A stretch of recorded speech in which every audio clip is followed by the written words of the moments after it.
Hey guys, welcome back to Salem, Cellar. So if you know me, you know I'm a big fan of Art the Clown and Terrifier. So this weekend I ran to the theater to see Terrifier 3 and I want to talk to you guys about it.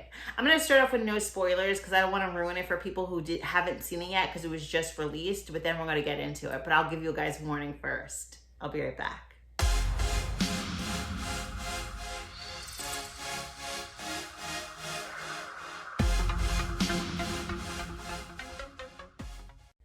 So Terrifier 3 was written and directed by Damien Leone. Obviously, this is the third film in this franchise, but you can also catch Art the Clown and All Hallows Eve. I love that film. So what this film is about, for those who aren't aware of this film or this franchise, Art the Clown is set to unleash chaos on the unsuspecting residents of Miles County as they peacefully drift off to sleep on Christmas Eve. The film is starring Lauren Lavera as Sienna, David Howard Thornton as Art the Clown, and Elliot Fullman as Jonathan. Now, I loved the first film. I wasn't crazy about the second one. Of course, the kills were cool. Art is amazing as always, but the story for me fell short. It was very weak, and it was a little confusing. I'm like, what is going on here? So coming into this, of course, I had high expectation for the kills, for Art, but the story, my expectations were really low. So opening scene, you see, and you see this in the trailer, so this is not a big spoiler, but it's Christmas. It's a few days before Christmas, but it, has that Christmas vibe, the music, the Christmas tree, the decorations in the house. And in the trailer, you see Art sitting there eating like milk and cookies, and he's all bloody. So I'm like, oh my God, what have I just gotten myself into? Are they going to start this movie with him killing a family? All right, so we're gonna go back into that scene later on. I don't want to spoil it, but the opening scene for me was amazing. It brought out so many different emotions. Like, on top of being like ready to be grossed out and just like completely repulsed, I was also really scared for this family. I'm like, what's gonna happen? Am I going to see something incredibly horrible happen right now? So this film takes place 5 years after the second film. So it's a big time gap. They do a time jump, but they do a little flashback from like the ending where they're at like the carnival. You'll see a cop walking through, I guess it's the sewers, it seems like. I don't know if it's a basement or what. And then it jumps into present day. Overall, I did really enjoy this movie. The practical effects was amazing, just like the other films. Like, I have no complaints with the practical effects. I appreciated them. I think the story, even though it was still weak, it was a lot better than the last film. You get some flashbacks throughout, which kind of like ties in the story a little more, gives you a little bit more of an idea of like what happened in the past, which I appreciated. The acting to me was a lot better. Now, in the second film, I know everybody loves Sienna. Everybody's like, oh my God, she's the best final girl. I wasn't feeling that. I didn't really get that. I thought she was okay, but I didn't think she was like this amazing final girl. I think this film, she definitely stepped up. I loved her performance. She was stronger. She was darker. Of course she was going to be, because of everything she experienced in the last film. But she was just like, I just really just loved her. I grew to love her character, the actress, how she carried herself in this movie. It was like, wow, this is a final girl I can get behind. So that was awesome. There was tons of guest appearances throughout the film, which was so exciting. You see a lot of characters. I'm going to put the pictures up throughout the film that you're like, oh my God, I recognize him. He's from House of Wax. He's from Lost Boys. So that was awesome. Like, the entire time I'm seeing faces that are very familiar to me. So I enjoyed that. The gore is a level 10. Art, you feel like he can't top himself. Like, after each movie, it's like, how is he going to top that? How is he going to top that? And he just keeps on doing it. this one was so gory. Like there was a few times, and I'm a fan of gore, that I had to look away for a minute because I'm like, this is a lot. Like he like gets into it and he's laughing and he's happy, which kind of makes the moment like exciting and fun, but also like deranged and like insane. But the gore, Damien did not disappoint with this film with the gore. It was just like crazy. There's a good flow throughout the movie. What I really liked about it is that some scenes are like bright and happy and Christmas time and warm, you know, and then the next scene is like dark and disturbing and gritty. And I was waiting the entire film for both things to come together, and at the end finally they come together. The happiness, the light, the Santa, and like ripping people's scalp off, like they finally come together. Another thing I really loved with this film is that Art doesn't just use like a knife or a chainsaw, like literally, or hacksaw is what I meant. In this film he uses like every weapon you could think of. A chainsaw, which I kind of gave away 2 seconds ago, box cutter, like whatever you can think of, he uses in this film. And it's so impressive and it's so amazing. Of course, you know, Art likes the gun. You see the gun in this film. But whoa.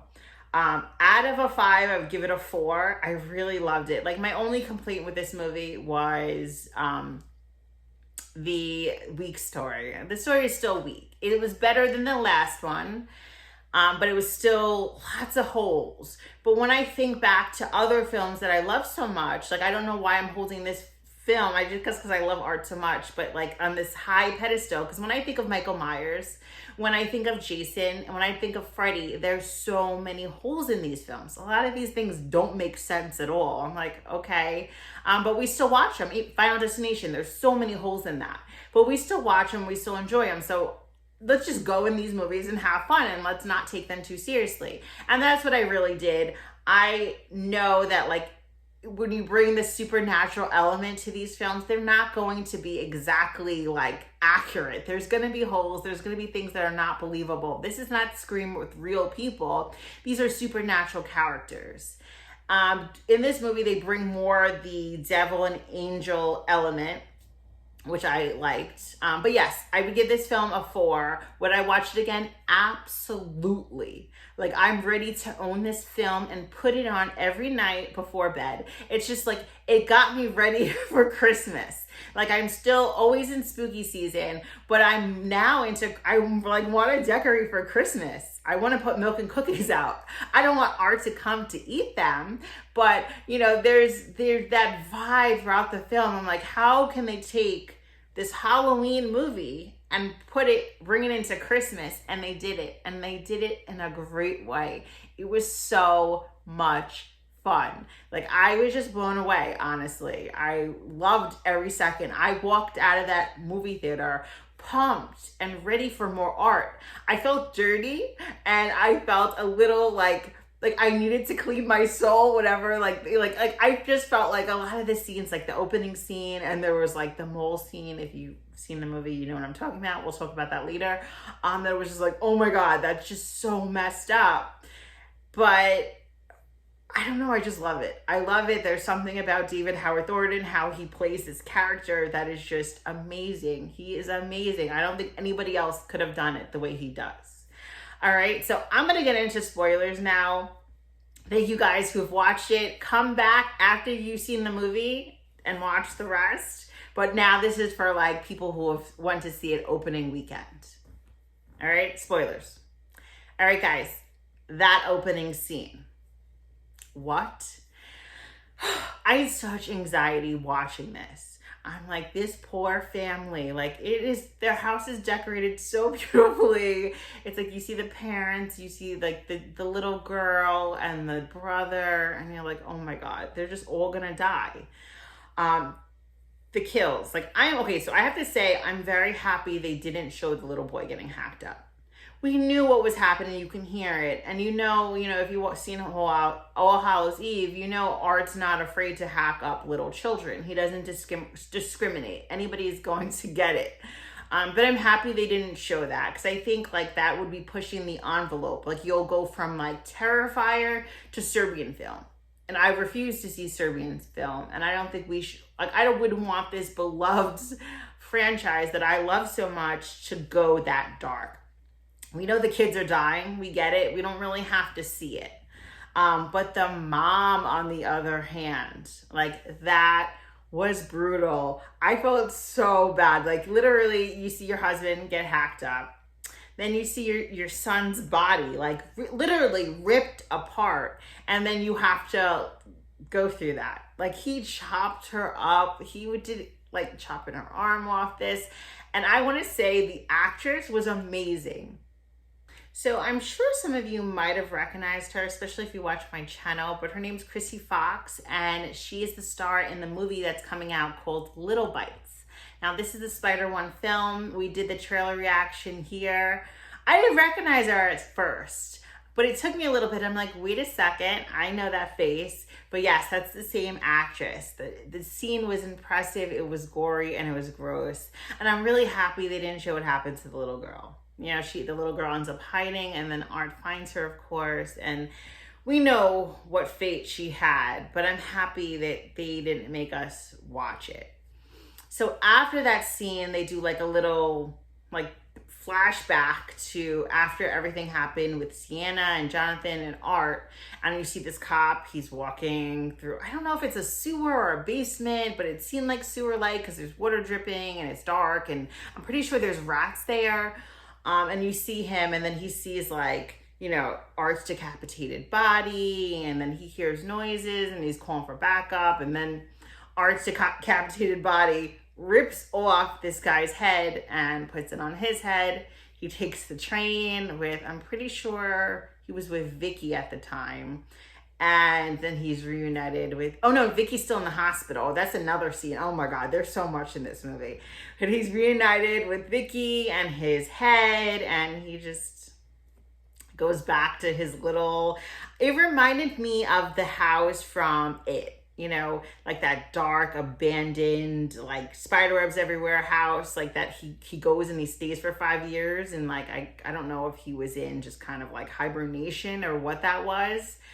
But yeah, he goes back to the house. But during that scene, so I don't know if a lot of people noticed this, but like, you know, Vicky's always like Art's groupie, you know, she doesn't seem strong. She doesn't seem like she even stands up straight. But then there was a scene where she's in the mirror, she's like talking to herself because she's absolutely like batshit crazy. And she goes in the tub and she cuts herself, which seems like she's unaliving herself, right? So you get the flash forward from 5 years. They just like are in the house, just chilling for 5 years.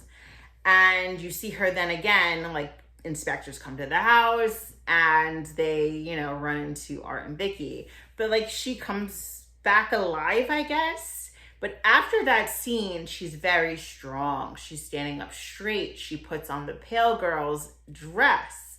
So I'm thinking to myself, because they say in this film that the demon possesses somebody after they die. And I'm pretty sure it was, they say they possess one of like Art's victims after they die. So what I think happened is Vicky was successful with unaliving herself and then comes back possessed by the demon. And that's why the rest of the movie, you really see Vicky kind of calling the shots. Like I said, standing up tall, wearing the Pale Girl's outfit. She just seems just like, and then her voice changed. She has like that demon voice, right? So I'm thinking that's what happened. I think like Vicky wasn't just sitting there sleeping for 5 years, that she actually died. And then she came back as the demon. That's what I feel. That's like, you know, my theory about it. You know, I could be completely wrong, but I don't feel like I am. But there's a lot of holes with that. You're like, Carmela, wasn't Vicky already supernatural because she gave birth to Art's head? I just think that's just like another hole in this story, honestly. I don't think it was really thought through. I think Damien and the producers really wanted shock value with that scene, and they got it. But I think that was just like a little hole in the story. So I think that that's the part where Vicky gets possessed by this demon. So you're introduced to Sienna and Jonathan's aunts and uncle and niece. Niece is very cute. You know the whole family's gonna get it. I didn't expect the family to get it the way they did. That scene, I'm kind of jumping forward, but that scene where Sienna gets up and she sees the uncle hanging upside down, I thought that was a dream sequence. Did you think that? I was like, this is not real, right? Because they wouldn't just get into that so fast, right? But no, it wasn't a dream sequence. The aunt gets it bad though. Like seeing her, thinking her daughter's dead, seeing her dead husband's body, and then the head on there on the Christmas tree as the star, and then getting like that tube stuffed down her throat and a rat going in. Like that's a horrible, horrible death. She didn't deserve that. That was rough. Like that was brutal. So a big issue what I had with this film was like some of the important deaths we didn't get to see. Like I felt like the uncle was a big character in this film. He wasn't like somebody just walking on screen that we saw die. He was like the uncle. So I expected to see his death. You know, I know we were probably supposed to be shocked that it happened, but we knew it was going to happen. Once he was on the phone with Jonathan, we knew he was going to die, right? You knew that. I wanted to see it. I wanted to see it happen. We've seen everybody else's death throughout the film. And then Jonathan. Do you guys think Jonathan's really dead? You know, we see the head, we see the glasses, but I'm saying to myself, no way. No way are they going to have a major character's death not shown on screen. Now, this franchise is supposed to bring out everything out of us. Like all these type of emotions, disgust, like being repulsed, being emotional, being sad, being scared. Why would they miss that opportunity and like kill Jonathan on screen? So that leads me to believe that Jonathan is still alive, that they were just doing all of that just to mess with her because they wanted to weaken her so they could take over her. And then they wouldn't have like the angel battling them. Again, that's just me speculating. That's my theory. I don't think Jonathan's dead. And if he is dead, then shame on you guys, because that is just like such a big opportunity to kill us. Like, you know, Jonathan is so innocent. He's so sweet. He's like the our little brother. So watching him die on screen would have just hit so many nerves. And that's what these movies want from us. Like they want to hit these nerves. So we'll see in the next film. They confirmed a fourth film, but I personally think Jonathan is still alive. We finally got a shower scene. You know, these movies are not filled with like sex and nudity, which I like. I don't like sex and nudity in my movies. Okay, that came out wrong, but I don't like seeing them in my movies. So I like that this franchise doesn't have it. And it's very minimal, what they do have, which I like. So we finally got a shower scene. I think a lot of horror films have shower scenes. This one was cool. This one had the chainsaw. And we finally got, you know, that upside down scene from the first film. You know that scene. That's like insane. We got that with a man. It was cool. It was amazing. We saw a pair of balls. I don't know if you pieced that, but it was nice to get it. It was kind of like we went full circle. Like that scene that shocked us all. And I know like David Howard Thornton and Art the Clown brought us into this theater and this franchise and made us love it. But come on, let's be honest. Like that upside down scene shocked us all and made us like we want more. So I'm happy that we got that with a man in this one. That was fun to watch. I know you guys are like, what? And the men probably, it wasn't fun, but you know, the girl scene wasn't fun for us ladies. So yeah, that was a good time. I liked it. So there was a little bit of CGI in this film, but overall there's tons of practical effects. And I love the way they shot this movie. The production was chef's kiss. They literally took like each movie and took it up a notch with everything across the board. I loved it. It rocked. It rocked. And I really don't have too many complaints. I'm just really excited for a fourth film. I heard that the fourth film is like him wrapping up this, I don't know if it's the franchise. I don't know if it's the saga. I don't know if it's Sienna's story. I'm hoping that it's just Sienna's story, and then maybe we'll move on to somebody else. And another story with Art and him terrorizing another group of people. Fingers crossed, because we did it with Michael, right? You know, we had him stalking and harassing a girl in 2 films. Then he came back for her niece, and then we get other stories. So maybe Gabby was Gabby's the cousin's name. I'm pretty sure it was Gabby. Maybe we'll get like Gabby's story. Maybe we'll continue and it'll be her story and not Sienna. I don't know. Possibly. But I really did love this movie. It was great. It did not disappoint me. I was waiting for a long time to see it, and I went first thing Saturday morning. Yes, I was like me, and there was like another pair of people in the theater. The only ones in the theater, 10:30 a.m. on Saturday to see this. That's dedication. I'm dedicated. So I just want to bring up Vicky for a second. Now, I didn't really think about this. One of my friends brought it up to me, like his perspective. But, you see the first film and you think like there's no final girl in this, right? Because everybody dies. Like the main girl who you think is going to be the final girl dies. But I never really thought about it. Vicky is our final girl. Like in the first film, Vicky is the final girl. She's the girl to survive Art. And she survived a lot with him. We see by the face. But I never really thought, because, she's insane at the end and she's kind of like loopy and kind of like now like Art's minion. But she's the final girl. Like she survives that. Then she's replaced by Sienna. But to think about it in that way, I thought was really cool as like Vicky, our original Terrifier final girl. She's insane. The scene with her in that house. Okay, you remember this scene with the piece of glass? Yeah, that was a lot. That made me cringe. That made me want to throw up. That made the lower half of me hurt. That was a lot. Whoa, like, yeah, that was pretty shocking and gross and horrifying and kind of amazing in a sick, deranged, I need medication way, but it was kind of amazing. But yeah, Vicky never some shocks me. Like she is just unhinged and absolutely insane. And would this be a Terrifier franchise without her? Probably not. But I loved it. I hope you guys loved it too. I can't wait to see the next film. We'll be back to talk about it. Thank you so much for watching. I will be right back.